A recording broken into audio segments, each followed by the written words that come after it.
Hello, welcome to our channel the Katie Pies. நீங்கள் எல்லோரும் எப்படி இருக்கீங்க? உங்கள் பெட்ஸ் எல்லாம் எப்படி இருக்காங்க?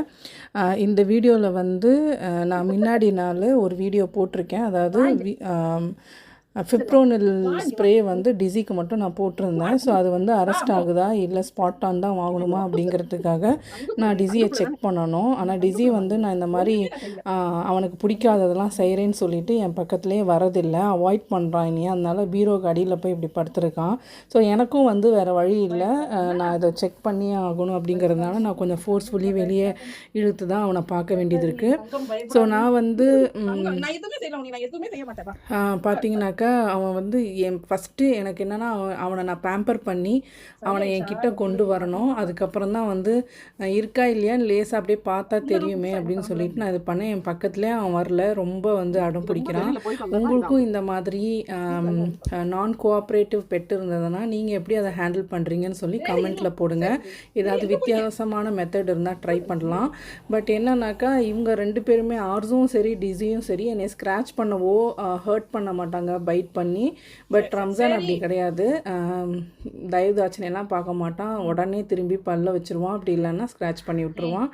ஸோ அவன்கிட்ட இந்த மாதிரி வேலையெல்லாம் நடக்காது. பட் அவன் சின்ன வயசில் அவன் மட்டும் இருக்கும்போது அவன் என் கூட தான் இருப்பான் எப்போதும். ஸோ நைட்டு டீப்பாக ஸ்லீப் பண்ணும்போது தூங்கும்போது நான் சும்மா அப்படியே எடுத்து அவனுக்கு இருந்தது ஃப்ளீஸ் ஒரு 4-5 அந்த மாதிரி இருக்கும். டெய்லி வந்து ஒரு 2-3-4-5ன்னு சொல்லி நான் எடுத்துகிட்டே இருப்பேன்.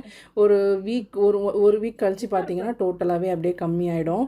ஸோ இது சிம்பிள் மெத்தட் வச்சு தான் நான் அவனை ட்ரீட் பண்ணேன். அவனுக்கு நான் மருந்து எதுவுமே போடவே இல்லை.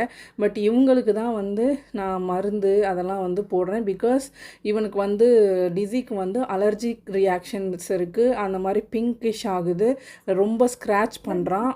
ஸோ இந்த மாதிரி சிம்டம்ஸ்லாம் வச்சு ஓகே டிசிக்கு வந்து நம்ம எதாவது பண்ணி ஆகணும். நான் வெட்கிட்ட நிறைய போயிருக்கேன் இதுக்காக. ஃபுட் அலர்ஜின்னு சொல்லியிருக்காங்க, ஸ்பாட் ஆன் எழுதி கொடுத்துருக்காங்க. ஸோ இது எல்லாமே நடந்திருக்கு. பட் பீரியாடிக்கலாக 6 months ஒன்ஸ் இல்லை 3 months ஒன்ஸ் 4 months ஒன்ஸ் அந்த மாதிரி வருது. ஸோ ஒவ்வொரு வாட்டியும் I have to treat him like this. So அதனால தான் நான் வந்து இப்போது அவனுக்கு ரொம்ப ஸ்க்ராட்ச் பண்ணுறான் அப்படின்னு சொல்லிட்டு நான் பார்த்தேன். ஒரு 2-3 ஃப்ளீஸ் இருக்குது. இவனுக்கு வந்து எனக்கு தெரிஞ்சு ரொம்ப கம்மி தான் comparative to ours. Because ours is very much he has dense fur comparatively DC. ஆனால் இவன் தான் ரொம்ப ஸ்க்ராட்ச் பண்ணுவான், இவனுக்கு தான் அலர்ஜி ஆகும், எல்லாம் ஆகும். ஸோ நான் வந்து சரி நம்மக்கிட்ட வந்து ஸ்பாட் ஆன் இல்லை, இங்கே பக்கத்தில் வந்து கேட்டு பார்த்தா கிடைக்க மாட்டேங்குதுன்னு சொல்லிட்டு நான் ஆன்லைனில் ஆர்டர் போட்டிருந்தேன். ஸோ அது வர்றதுக்குள்ளே நம்ம இந்த ஸ்ப்ரேவை வந்து இது பண்ணலாம், ஸ்ப்ரே பண்ணி பார்க்கலாம் அப்படின்னு சொல்லிட்டு தான் நான் வந்து இந்த ஸ்ப்ரேவையும் போட்டுட்டு அவனை வந்து லிக் பண்ணாமல் இருக்கிறதுக்காக அந்த எலிசபெத் காலர் போட்டு வச்சுருந்தேன். அந்த வீடியோ நான் வந்து டேக் பண்ணி விட்றேன். ஸோ அந்த வீடியோவில் வந்து எப்படி ஸ்ப்ரே ஒர்க் ஆகுது அப்படிங்கிறது நான் அந்த இன்ஃபர்மேஷன் அதில் கொடுத்துருப்பேன். ஸோ எப்படி பார்த்தாலும் பாருங்களேன், கொஞ்ச நேரம் கூட இருக்க மாட்டான். அவனை வந்து கொஞ்ச நேரம் நம்ம மடியில் வச்சுருக்க முடியாது. ஆனால் நம்ம தூங்கும் போது நல்லா வந்து டிஸ்டர்ப் பண்ணுவான். மேலேருந்து கீழே வரைக்கும் நடப்பான். ரோடு என்னமோ அது ரோடு மாதிரி நடப்பான் நம்ம மேலே. என்ன இந்த மாதிரி பண்ணுவான். அவருக்காக வேணும்னா அவராக வந்து மடியில் உட்காந்து கொஞ்சிப்பார். என்ன நம்ம கொஞ்சம் நேரம் உட்கார வச்சு என்னன்னு பார்க்கலான்னு பார்த்தாக்கா எவ்வளோ பண்ணுறான் பாருங்கள். உங்கள் கேட் எந்த மாதிரி அப்படின்னு சொல்லி கமெண்ட்டில் போடுங்க. இப்போ நம்ம வெளியில் போயிட்டு வர கேட் அப்படிங்கிறதுனால பீரியாடிக்கலாக செக் பண்ணுறது நல்லது.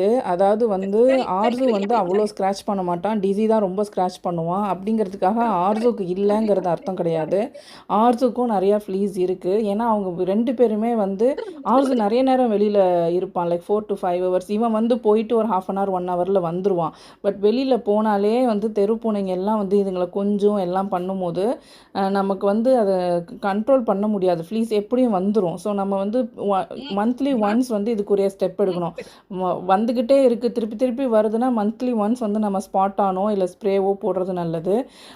அப்படி இல்லைனாக்கா நம்ம அட்லீஸ்ட் செக் பண்ணுறதாவது நல்லது. திருப்பி வந்திருக்கா இல்லையா அப்படின்னு சொல்லிட்டு. ஸோ அது வந்து கண்டிப்பாக